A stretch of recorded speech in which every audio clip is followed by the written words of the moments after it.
Hello बच्चों, कैसे हैं आप लोग। आज हम क्लास 9th न्यू सेशन का ज्योमेट्रिक प्रोग्रेशन टॉपिक लेकर के आए हैं। तो इसको समझने के लिए हमने देखिए यहाँ कुछ एग्जांपल लिए हैं। Let us consider following sequences की जैसे एक पहला हमने लिया है 2 4 8 6 8 16। दूसरा लिया है 1/9 1/27 1/81 1/243 डैश डैश। तो इन दोनों ही सीक्वेंस में हम देख सकते हैं कि पहले टर्म को छोड़ के बाकी जो टर्म है वो एक सर्टेन पैटर्न को फॉलो कर रहे हैं। तो वो पैटर्न कैसे फॉलो कर रहे हैं कि जैसे पहले वाले सीक्वेंस में देखिए फर्स्ट टर्म a1 क्या है 2 है, लेकिन अगर हम a2 अपॉन a1 करते हैं तो 4 अपॉन 2 2 आ जाता है। इसी तरह से a3 अपॉन a2 करते हैं तो 8 अपॉन 4 फिर से 2 आ जाता है, और a4 अपॉन a3 करते हैं तो 16 अपॉन 8 फिर से 2 आ जाता है। इसी तरह से सेकंड वाली सीक्वेंस में a1 क्या है 1/9 है, बट a2 अपॉन a1 करेंगे तो 1/27 अपॉन 1/9 ये रेसिप्रोकल होकर 9/27 यानी 1/3 हो जाएगा। इसी तरह से a3 अपॉन a2 करेंगे तो 1/81 डिवाइडेड बाई 1/27 ये भी रेसिप्रोकल होकर 27/81 यानी 1/3 हो जाएगा। और इसी तरह से 1/243 को अगर हम 1/81 से डिवाइड करेंगे तो फिर से 1/3 आएगा। मीन्स कि किसी भी टर्म और उससे पहले वाले टर्म का जो रेशियो है वो हम यहाँ पर देख रहे हैं कि कांस्टेंट है।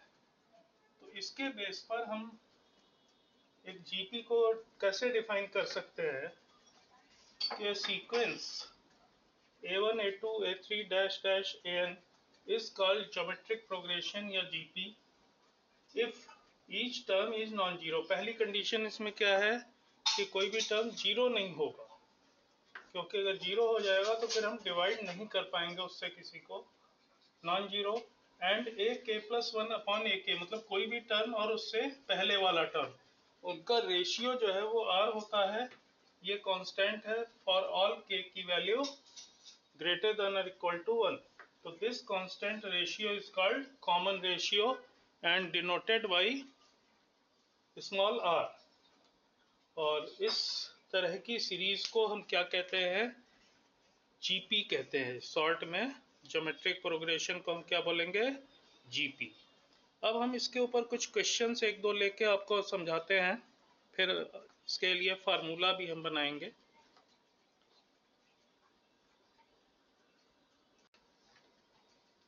अब ये देखिए एक हमने छोटा सा क्वेश्चन लिया है, so that the progression 6 8 54 162 is a GP, write down it's first term and common ratio.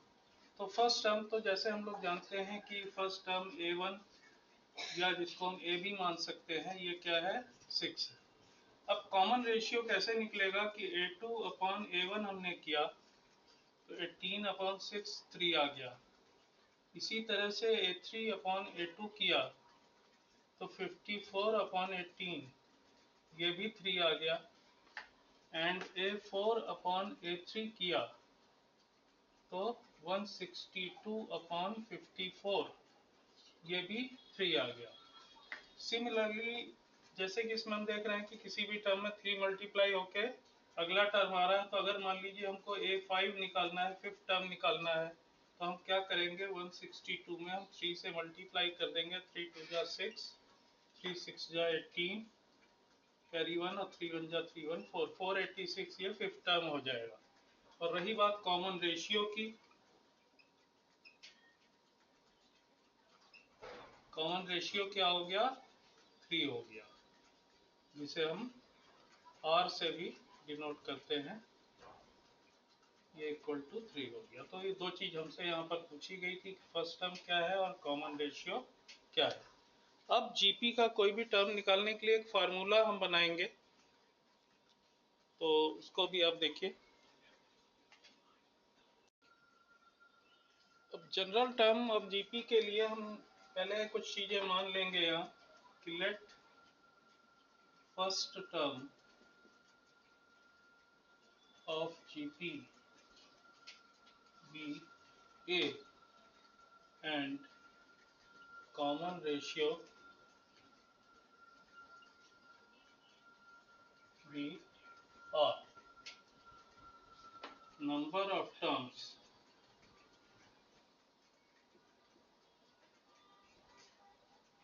be N and last term be AN equals to N. इतनी चीजें हमने मान ली। तो अब देखिए कि फर्स्ट टर्म जो A1 है वो तो A हो गया। सेकंड टर्म GP में क्या होगा कि इसमें R मल्टीप्लाई हो जाएगा, A इंटू R हो गया। थर्ड टर्म में एक और R मल्टीप्लाई हो जाएगा तो it will be AR square. फिर फोर्थ टर्म करेंगे तो AR क्यूब। तो यहाँ पर हमें एक पैटर्न दिख रहा है कि जब यहाँ फोर्थ टर्म है तो 3 पावर है, थर्ड टर्म है तो 2 पावर है, 2 टर्म है तो 1 पावर है। तो इसको हम कैसे लिख सकते हैं कि a इंटू आर की पावर 4 माइनस 1। ऐसे ही इसको हम कैसे लिख सकते हैं a इंटू आर की पावर 3 माइनस 1।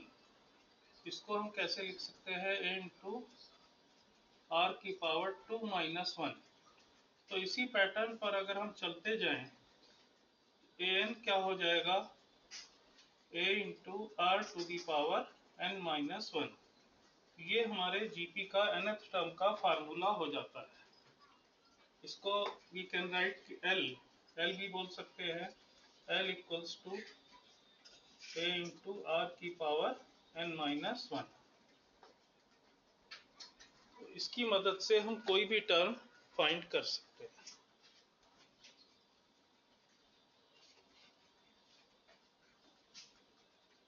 अच्छा, जैसे एपी में हमने nth term from the and की बात की थी, तो ऐसे हम यहाँ भी ले सकते हैं nth term from the end. तो वो क्या होगा, L upon R to the power n minus 1 हो जाएगा। nth term from the end L upon R to the power n minus 1 हो जाएगा। ये हो गए फार्मूले। अब इनके ऊपर भी कुछ एक दो क्वेश्चन हम लेते हैं, तो देखिए। अब ये देखिए, जैसे हमने ये क्वेश्चन लिया है कि which term of GP 2,8, 32, 128 dash dash is 131072। तो इसको करने के लिए सोल्यूशन में हम क्या करेंगे कि लेट nth टर्म बी 131072। अब यहाँ पर हमको गिवन क्या है कि a की वैल्यू 2 है और r की वैल्यू 8/2 यानी कि 4 है। अब an ये हमने मान लिया nth टर्म है, मतलब an है। तो an क्या होता है, a into r to the power n minus 1 होता है। a की वैल्यू है 2, r की वैल्यू है 4 to the power n minus 1 equals to, ये क्या हो जाएगा 131072, या 4 की पावर n माइनस 1, ये हो गया देखिए 131072 अपॉन 2। 2 से इसको हम डिवाइड करेंगे, 2 6 जा 12, 2 5 जा 10, फिर 2 5 जा 10, फिर 2 3 जा 6, 2 6 जा 12। ये आ गया जाकर के 65536। अब इसको भी अगर हम 4 की पावर्स के टर्म में एक्सप्रेस कर दें तो हमें n की वैल्यू पता चल जाएगी।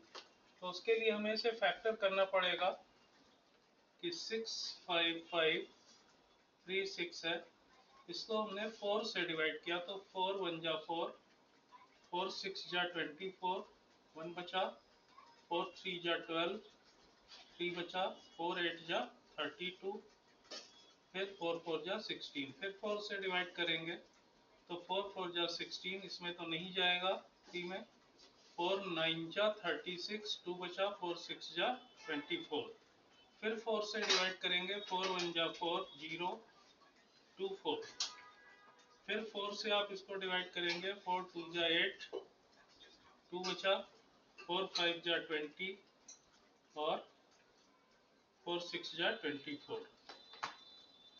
फिर 4 से डिवाइड करेंगे, 4 6 जा 24 और 4 4 जा, एंड ये 4 से डिवाइड किया तो 16, तो इसको 4 से डिवाइड किया तो 4 आ गया। तो देखिए 1 2 3 4 5 6 7 8, इसलिए क्या हुआ कि 4 to the power n minus 1 equals to हो गया 4 to the power 8, comparing powers both side,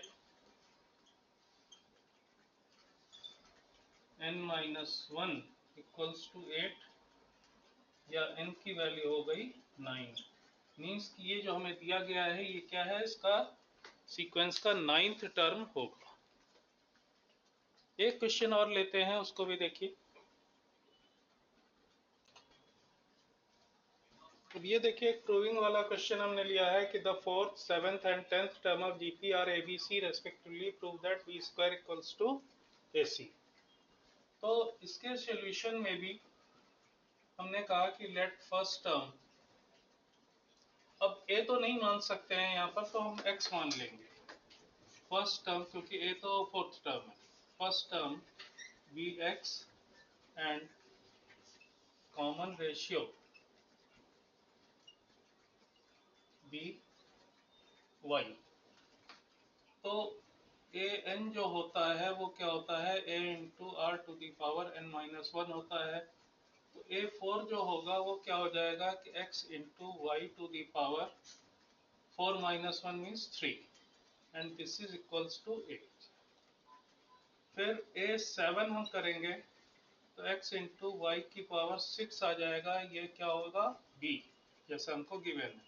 और ए 10 हम करेंगे तो x इंटू वाई की पावर 9, ये हो जाएगा c। अब देखिए हमको क्या प्रूव करना है, to prove b square equals to a C.